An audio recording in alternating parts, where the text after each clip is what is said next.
বাংলাদেশের সর্বশেষ গুরুত্বপূর্ণ আপডেট সংবাদে আপনাকে স্বাগত। শুরুতেই সংবাদ শিরোনাম, পরে বিস্তারিত।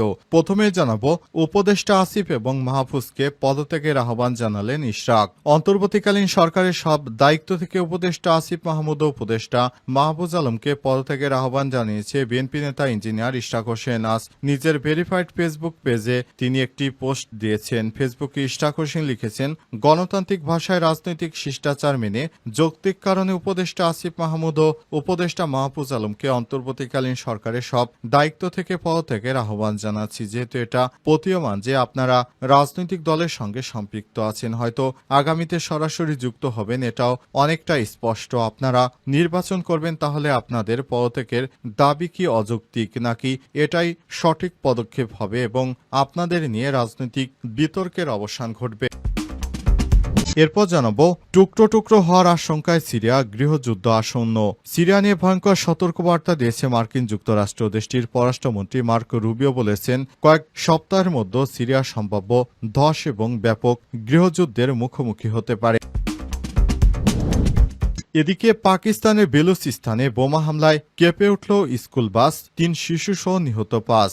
ভারতের মদদে হামলা হয়েছে দাবি পাকিস্তানের। পাকিস্তানের বেলুচিস্তানে আজ জিরো পয়েন্টের কাছে একটি স্কুল বাসে ভয়াবহ বিস্ফোরণে অন্তত ৫ জন নিহত হয়েছে। তাদের মধ্যে ৩ জন শিশু।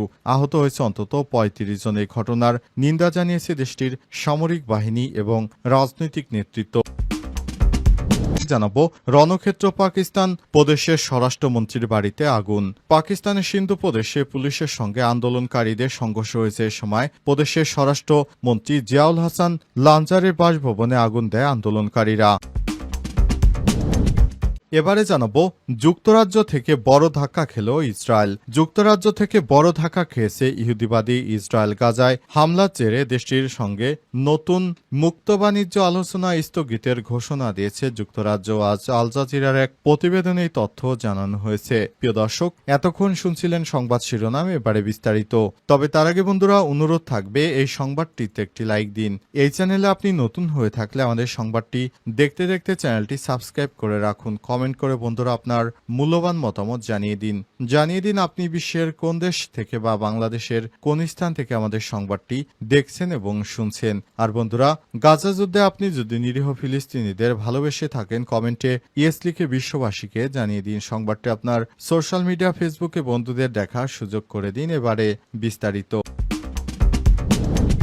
উপদেষ্টা আসিফ এবং মাহফুজকে পদত্যাগের আহ্বান জানালেন ইশরাক। অন্তর্বর্তীকালীন সরকারের সব দায়িত্ব থেকে উপদেষ্টা আসিফ মাহমুদ ও উপদেষ্টা মাহফুজ আলমকে পদত্যাগের আহ্বান জানিয়েছে বিএনপি নেতা ইঞ্জিনিয়ার ইশরাক হোসেন। আজ নিজের ভেরিফাইড ফেসবুক পেজে তিনি একটি পোস্ট দিয়েছেন। ফেসবুকে ইশরাক হোসেন লিখেছেন, গণতান্ত্রিক ভাষায় রাজনৈতিক শিষ্টাচার মেনে যৌক্তিক কারণে উপদেষ্টা আসিফ মাহমুদ ও উপদেষ্টা মাহফুজ আলমকে অন্তর্বর্তীকালীন সরকারের সব দায়িত্ব থেকে পদত্যাগের আহ্বান জানাচ্ছি। যেহেতু এটা প্রতীয়মান যে আপনারা রাজনৈতিক দলের সঙ্গে সম্পৃক্ত আছেন, হয়তো আগামীতে সরাসরি যুক্ত হবেন, এটাও অনেকটা স্পষ্ট। আপনারা নির্বাচন করবেন, তাহলে আপনাদের পদত্যাগের দাবি কি অযৌক্তিক, নাকি এটাই সঠিক পদক্ষেপ হবে এবং আপনাদের নিয়ে রাজনৈতিক বিতর্কের অবসান ঘটবে। তিনি বলেন, আপনাদেরই নাহিদ ইসলাম যে দৃষ্টান্ত স্থাপন করে গেছেন সেটাই অনুসরণ করুন। উনি চাইলে হয়তো আরো কিছুদিন মন্ত্রিত্ব করে তারপর এনসিপিতে যোগ দিতে পারতেন। একটা সময় ছিল শারজিস আলম, হাসনাত আবদুল্লাহরা জোরালোভাবে দাবি করলে ওনারা হয়তো মন্ত্রিত্ব নিতে পারতেন, কিন্তু তারা রাজনীতি করবেন বলে সেই কর্মপন্থা বেছে নিয়েছেন। হয়তো একদিন জনগণের ভোটে নির্বাচিত হয়ে সরকার গঠন করলে পূর্ণাঙ্গভাবে মন্ত্রীর দায়িত্ব ও ক্ষমতার সম্মান আবার পাবেন। ইশরাক হোসেন লিখেছেন, আপনারা পদত্যাগ করলে বর্তমান সরকার নিরপেক্ষ ইমেজেই দেশটি চালাতে পারবে। এখনো মনে করি সরাসরি রাজনীতিতে যোগ দিয়ে দলীয় এবং সাংগঠনিক কাজ করে অভিজ্ঞতা অর্জন করতে পারলে দেশ ও জনগণ আপনাদেরকে আরো ভালো কিছু দিতে পারবে। আর ক্ষমতা ধরে রাখলে আপনাদের দলের লোকজনকে বিশেষ সুবিধা দিতেই হবে। এটা থেকে বিরত থাকা বা শতভাগ নিরপেক্ষ থাকার বিন্দুমাত্র সম্ভাবনা অথবা ক্ষমতা আপনাদের নেই, কারোরই থাকে না। কাঁঠাল ভাঙবে আপনাদের মাথায়, খাবে কিন্তু অন্য সবাই। এ সময় তিনি আর বলেছেন যে দৃষ্টান্ত নাহিদ ইসলাম করে গেছে সেটি আপনাদেরও ফলো করা উচিত। রণক্ষেত্র পাকিস্তান প্রদেশের স্বরাষ্ট্রমন্ত্রীর বাড়িতে আগুন। পাকিস্তানের সিন্ধু প্রদেশে পুলিশের সঙ্গে আন্দোলনকারীদের সংঘর্ষ হয়েছে। সময় প্রদেশের স্বরাষ্ট্রমন্ত্রী জিয়াউল হাসান লাঞ্জারের বাসভবনে আগুন দেয় আন্দোলনকারীরা। মঙ্গলবার 20 মে পাকিস্তানের সংবাদ মাধ্যম দ্য এক্সপ্রেস ট্রিবিউনের এক প্রতিবেদনে এই তথ্য নিশ্চিত করা হয়েছে। প্রতিবেদনে বলা হয়েছে, সিন্ধুর নাওশহর ফিরোজ জেলার মোরা তালুকার জাতীয় মহাসড়কে মঙ্গলবার পুলিশ এবং জাতীয়তাবাদী কর্মীদের মধ্যে একটি সংঘর্ষ হয়েছে। মঙ্গলবার একটি জাতীয়তাবাদী সংগঠনের ডাকে সিন্ধু খাল কর্পোরেট কৃষি এবং অন্যান্য ইস্যুতে প্রতিবাদ করতে গিয়ে বিক্ষোভকারীরা সড়কে অবস্থান নেওয়ার চেষ্টা করলে সংঘর্ষের ঘটনা ঘটে। সময় পুরো এলাকা রণক্ষেত্রে পরিণত হয়। দ্য এক্সপ্রেস ট্রিবিউন জানিয়েছে, সময় বিক্ষুব্ধ জনতা সিন্ধু প্রদেশের স্বরাষ্ট্রমন্ত্রী জিয়াউল হাসান লাঞ্জারের মোরো শহরের বাসভবন পুড়িয়ে দেয়। ঘটনায় একজন নিহত এবং 11 জন আহত হয়েছে। আহতদের মধ্যে 3 জন পুলিশ সদস্য। বিক্ষোভকারীরা ঘরবাড়ি, আসবাবপত্র এমনকি ছাদ থেকে স্পিলিট এয়ার কন্ডিশন বাইরে ফেলে দিয়েছে। মন্ত্রীর ব্যক্তিগত নিরাপত্তারক্ষীরা এসে পরিস্থিতি নিয়ন্ত্রণের চেষ্টা করে। সামাজিক যোগাযোগ মাধ্যমে প্রকাশিত ভিডিওতে দেখা যায় সশস্ত্র রক্ষীরা বিক্ষোভকারীদের ছত্রভঙ্গ করতে আকাশে গুলি চালাচ্ছে।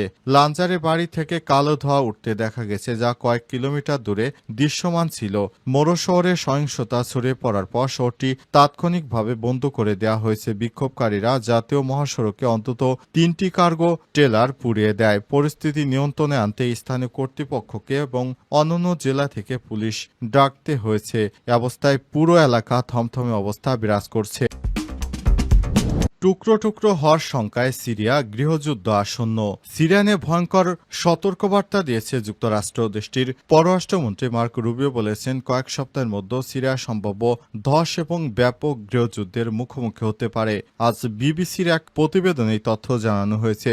মার্ক রুবিও সিরিয়ার অন্তর্বর্তীকালীন কর্তৃপক্ষকে সমর্থনের আহ্বান জানান। তিনি বলেন, আমরা যদি তাদের অন্তর্বর্তীকালীন কর্তৃপক্ষের সঙ্গে যোগাযোগ না করি তবে সফলতার সম্ভাবনা শূন্য। তিনি সতর্ক করে বলেছেন, আমাদের মূল্যায়নে অন্তর্বর্তীকালীন কর্তৃপক্ষ কয়েক সপ্তাহের মধ্যে ধসে পড়তে পারে, যা একটি ব্যাপক গৃহযুদ্ধের দিকে নিয়ে যেতে পারে। মঙ্গলবার ওয়াশিংটন ডিসিতে সিনেট ফরেন রিসিলেশন কমিটির এক শুনানিতে রুবিও মার্কিন প্রেসিডেন্ট ডোনাল্ড ট্রাম্পের সিরিয়ার উপর থেকে নিষেধাজ্ঞা তুলে নেওয়ার সিদ্ধান্তের পক্ষে কথা বলেন। গত সপ্তাহে ট্রাম্প সিরিয়ার নতুন নেতা আহমেদ আল সারার সঙ্গে সৌদি আরবের একটি শীর্ষ সম্মেলনে সাক্ষাৎ করেন। সারা সাবেক আল কায়দা কমান্ডার, যিনি গত ডিসেম্বরে বাশার আল আসাদ সরকারকে উৎখাতকারী বিদ্রোহী আক্রমণে নেতৃত্ব দিয়েছেন। রুবিও ব্যাখ্যা করেন, ট্রাম্পের যুক্তি ছিল অন্যান্য দেশ সারার প্রশাসনকে সাহায্য করতে এবং ত্রাণ পাঠাতে চায়, কিন্তু নিষেধাজ্ঞার ভয়ে তারা এগোতে পারছে না। তিনি আরো বলেন, অঞ্চলের দেশগুলো ত্রাণ পাঠাতে চায়, সাহায্য করতে চায়, কিন্তু তারা আমাদের